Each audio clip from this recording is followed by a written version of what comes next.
Assalamualaikum warahmatullahi wabarakatuh. Salam sejahtera bagi kita semua. Om Swastiastu. Namo Buddhaya. Salam kebajikan. Kali ini akan sedikit menceritakan tentang gugurnya Prabu Salya. Sebelum Baratayuda pecah, tepatnya saat Kresna menjadi duta Pandawa ke Hastina untuk menawarkan jalan perdamaian, Prabu Salya memberi isyarat kepada Kresna. Kresna menghampiri Prabu Salya. Kemudian mereka bercakap-cakap di beranda kerajaan Astina. Saat itu Salya berkata kepada Kresna bahwa jika Baratayuda memang benar-benar terjadi, ia ingin menitipkan suatu hal, yaitu Nakula dan Sadewa yang tak lain adalah keponakannya, putra Dewi Madrim adiknya. Mendengar permintaan Salya, Kresna pun menyanggupinya. Baratayuda memang benar-benar terjadi. Prabu Salya dijebak oleh para Korawa sehingga dengan terpaksa ia berada di pihak Korawa. Meskipun ia berada di pihak Korawa, namun sebenarnya Prabu Salya memihak kepada Pandawa. Oleh karena itu saat ia menjadi kusir kereta perang Adipati Karna, yang tak lain adalah menantunya sendiri, ia memiliki kesempatan untuk membantu Pandawa. Saat Adipati Karna berhadapan dengan Arjuna dan siap melepas panahnya, Prabu Salya menghentakkan kakinya hingga kereta amblas masuk ke dalam lumpur. Panah yang dilepaskan Karna pun meleset dan hanya mengenai mahkota Arjuna. Disuruhnya Adipati Karna untuk memperbaiki roda kereta yang masuk ke dalam lumpur. Saat itulah Arjuna menggunakan kesempatan untuk melepaskan panah Pasopatinya, yang kemudian melesat dan membunuh Adipati Karna. Setelah kematian Adipati Karna, Prabu Salya kembali ke Mandaraka. Ia tahu bahwa setelah Karna gugur, ia yang akan diangkat menjadi senopati perang Korawa. Sementara Prabu Kresna, penasihat Pandawa, tanggap bahwa Prabu Salya bukanlah musuh yang enteng. Saat itu ia teringat akan pembicaraannya dengan Prabu Salya saat ia menjadi duta Pandawa ke Astina. Dipanggillah Nakula dan Sadewa. Disuruhlah si kembar memakai baju putih dari kain kafan kemudian ke Mandaraka untuk menghadap paman mereka yaitu Prabu Salya.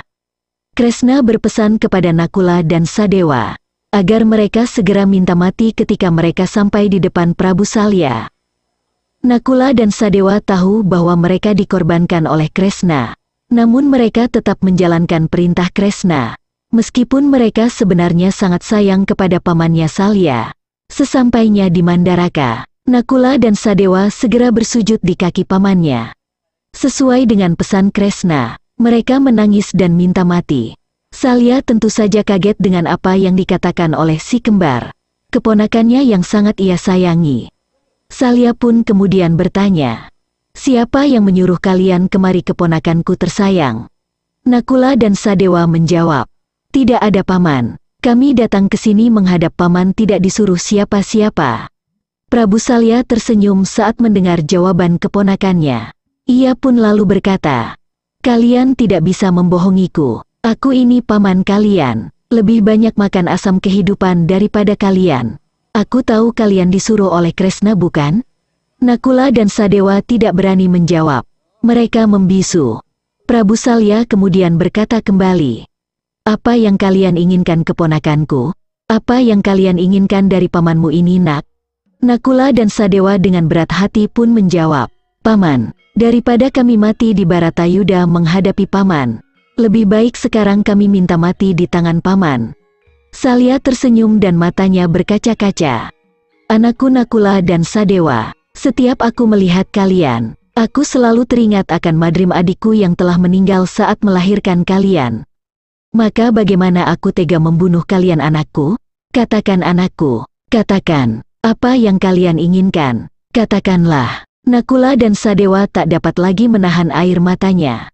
Bagi mereka, Prabu Salya adalah satu-satunya keluarga yang masih tertinggal.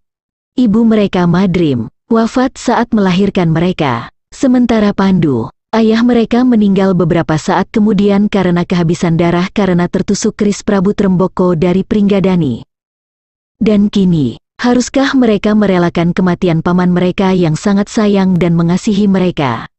Mereka pun saling terdiam dalam penuh keharuan.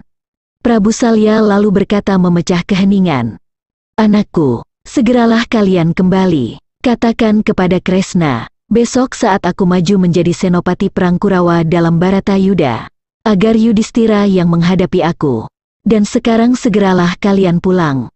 Dengan berat hati dan sedih, Nakula dan Sadewa bersujud memeluk kaki pamannya yang sangat mereka sayangi. Malam sebelum ia maju ke medan perang sebagai senopati perang Korawa, Salya bercengkerama dengan Mesar bersama istrinya Pujawati. Malam itu pun Pujawati sudah menangkap kesan yang tidak biasa dari suaminya. Namun Salya tetap berusaha meyakinkan istrinya bahwa tidak akan terjadi apa-apa. Saat pagi menjelang, Dewi Pujawati masih terlelap dalam tidurnya. Salya melihat wajah istrinya yang tetap cantik walau sudah berumur dan selalu setia mendampinginya. Sambil menyelimuti istri yang sangat dicintainya, Prabu Salya berkata, "Mungkin ini terakhir kalinya aku melihat kecantikan wajahmu. Istriku, maafkan aku tidak mungkin memberitahukan kepadamu akan kematianku." Prabu Salya pun dengan baju perang berwarna putih, maju sebagai senopati perang Korawa ke medan Kurukshetra. Saat perang Bratayuda Candrabirawa memakan korban banyak, Pandawa kewalahan menghadapi Prabu Salya. Saat itulah, Kresna meminta Yudhistira untuk maju menghadapi Prabu Salya. Pada awalnya Yudhistira menolak, karena ia sudah bertekad tidak akan maju ke medan perang dan tidak akan melukai siapapun. Mendengar jawaban itu, Kresna meminta Bima, Arjuna, Nakula dan Sadewa untuk bunuh diri saja. Maka dengan berat hati, Yudhistira pun maju berperang menghadapi Salya. Dalam pewayangan, Prabu Salya gugur oleh jimat Kalimosodo yang mengenai dadanya. Saat itu Resi Bagaspati masuk ke dalam tubuh Yudhistira, dan Candrabirawa dalam diri Salya diambil kembali oleh Resi Bagaspati sebagai pemiliknya. Pada saat itulah Yudhistira melempar jimat Kalimosodo yang tepat mengenai dada Prabu Salya. Sementara di Mandaraka, Dewi Pujawati yang tidak melihat suaminya saat ia terbangun, menangis dan menyusul suaminya ke medan Kurukshetra. Sampai ketika hari sudah sore, dicarinya sang suami di antara ribuan mayat yang bergelimpangan. Betapa hancur hati Pujawati saat ia menemukan mayat suaminya. Di antara ribuan mayat itu, saat itu juga, Dewi Pujawati menikamkan keris ke dadanya. Ia bela pati atas gugurnya sang suami tercinta, bersama Sukma Resi Bagaspati dan Prabu Salya.